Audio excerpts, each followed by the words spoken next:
Pas énorme, dans le sens où pour moi je savais que le match allait être très compliqué. C'est très compliqué de jouer une équipe où il n'y a plus d'intérieur. Il nous manque 2 extérieurs, il manque 2 intérieurs de l'autre côté. Au choix, je préfère inverser la donne. Donc je suis pas... ça pouvait être une possibilité pour nous de perdre Strasbourg, très honnêtement, compte tenu du profil de Strasbourg. Qui plus est, ils l'ont fait il y a 4 jours contre Milan, qui est une équipe du top 16 d'Euroleague. Et donc cette victoire-là était importante pour eux parce que voilà, ça leur montrait qu'ils pouvaient très bien gagner ici en jouant avec cette équipe-là. Alors que nous, inversement, on n'était pas du tout prêts à ça, puisqu'on ne s'est pas préparé à ça, puisqu'on n'a déjà pas eu le temps. Donc, donc je savais que ça allait être plus compliqué pour nous que pour Strasbourg ce match-là. Et au final, ça l'a été. Donc je ne suis pas totalement surpris qu'on puisse perdre Strasbourg chez nous ce soir. On en a gagné 2, on en a perdu 1. Ouais. Non, ça c'est pas... Non, moi il n'y a qu'une chose qui me satisfait pas du tout dans le match, c'est le rebond. Mais là encore, les repères sont complètement faussés. Puisque là, on se retrouve dans des équilibres sur le terrain qui ne sont pas ceux du tout habituels. Avec des rapports pour nos grands qui ne sont pas ceux qu'ils ont l'habitude d'avoir. C'est pas du combat, c'est pas des trucs au sol, c'est de la mobilité. Et c'est beaucoup plus difficile à contrôler. Mais pour autant, je trouve que c'est trop quand même. 14, c'est beaucoup trop. Allez, 8, 9, mais pas plus. Donc il y a 5 rebonds qui me déplaisent. C'est vraiment la seule chose qui me déplaît beaucoup dans ce match-là.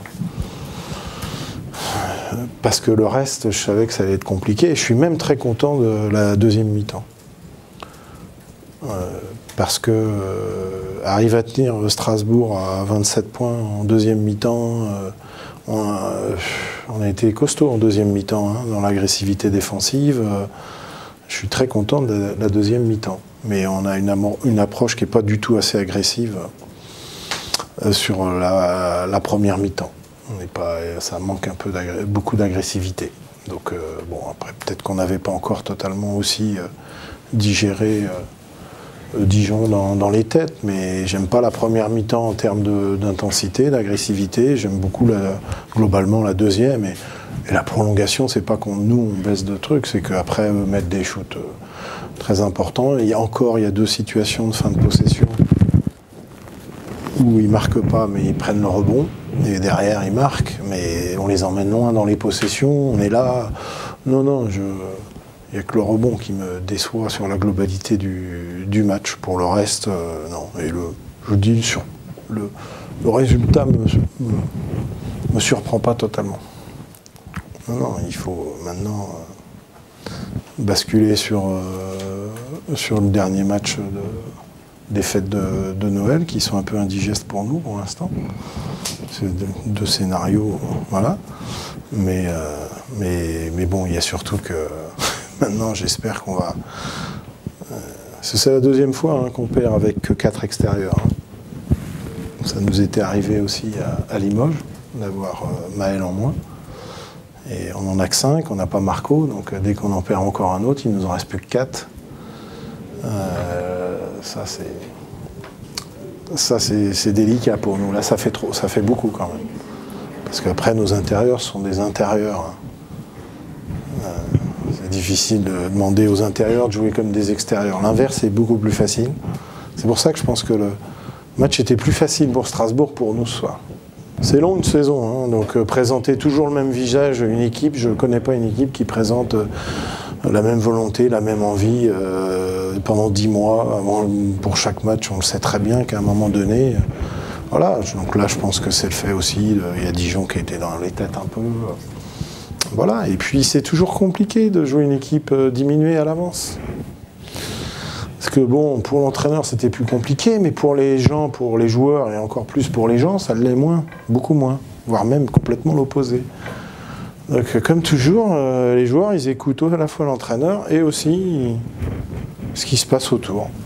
Et autour, bah, bien évidemment, Strasbourg, s'il n'y a pas Grillard-Ginca.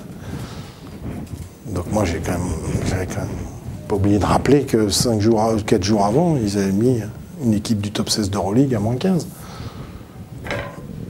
Mais ça, personne n'a envie de l'entendre, ça. Donc, qu'est-ce que je vous dis? Donc voilà, on n'a pas affiché tout de suite la volonté qu'on a affichée sur les 25 dernières minutes, et il aurait fallu ça pour avoir une chance un peu plus peut-être de gagner ce match-là.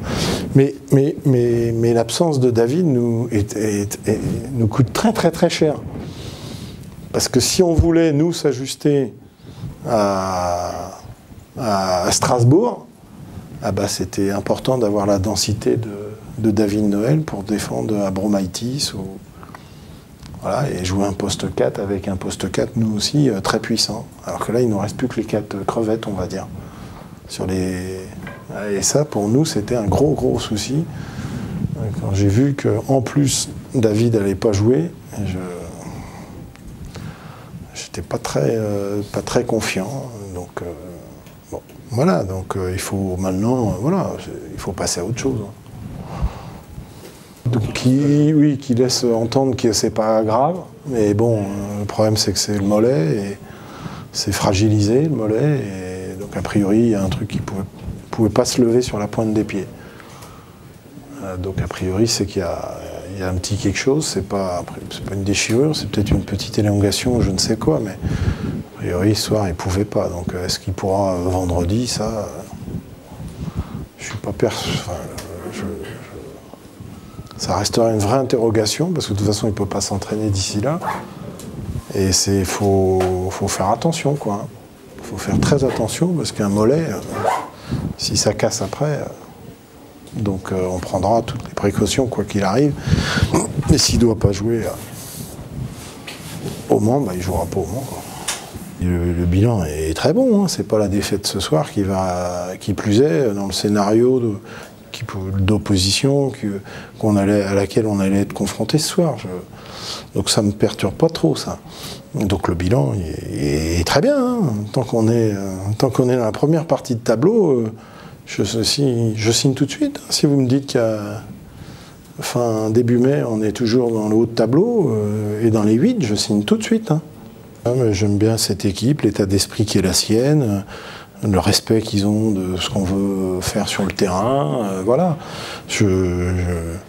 La cohésion de ce groupe, on a un groupe d'Américains qui est vraiment remarquable. Non, voilà. Après, comme tout groupe, il y a des axes de travail. Il y en a un principalement qu'il faut absolument, mais qu'on n'arrive toujours pas à développer, c'est l'autonomie de travail pour certains garçons dans le groupe. Ça, c'est un peu difficile pour les jeunes joueurs de comprendre qu'il faut passer plus de temps à la salle pour travailler, comme à l'image d'un Maké Alarnay, parce que moi, quand je vois 0 sur 5 au lancer franc d'Abdoulaye Loum, je ne le vois pas passer 3 quarts d'heure avant ou après l'entraînement à marquer 150 lancers francs. C'est le seul bémol de notre groupe sur la phase allée, c'est l'autonomie de travail de certains. Oui, je ne pensais pas qu'on aurait ce bilan-là après 13 journées. C'est ça? 13 journées, ouais.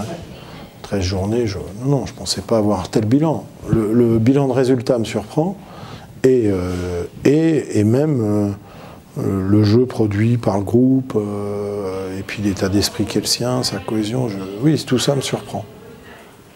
Mais dans le bon sens, hein. Il a dû être bon parce que je ne me suis pas fait la remarque, comme j'ai pu me la faire sur le match de Rouen et d'Antibes. Quand je ne me fais pas cette remarque, c'est qu'il a été bon. Non, mais dès que ça se bat, nanana, il est très présent. C'est là-dessus, hein, parce que j'ai cru lire quelque chose où j'étais pas du tout content du public d'Orléans. Je répondais simplement au relâchement propre du groupe, et qui était aussi un relâchement du public, qui était lié au relâchement de l'équipe et aussi du public. Quand tout va bien, en règle générale, ça se relâche. L'équipe, le public aussi. C'est là-dessus que je parlais d'un public plus spectateur. Parce qu'en règle générale, j'ai toujours souligné même la qualité du public. Mais quand tout va bien, je trouve qu'il est un peu trop spectateur. Comme les joueurs peuvent le devenir aussi. Donc c'est simplement ça sur laquelle il faut être vigilant. Le groupe doit l'être, les joueurs doivent l'être, le staff doit l'être, le public doit l'être. Quand tout va bien, il faut être encore plus présent.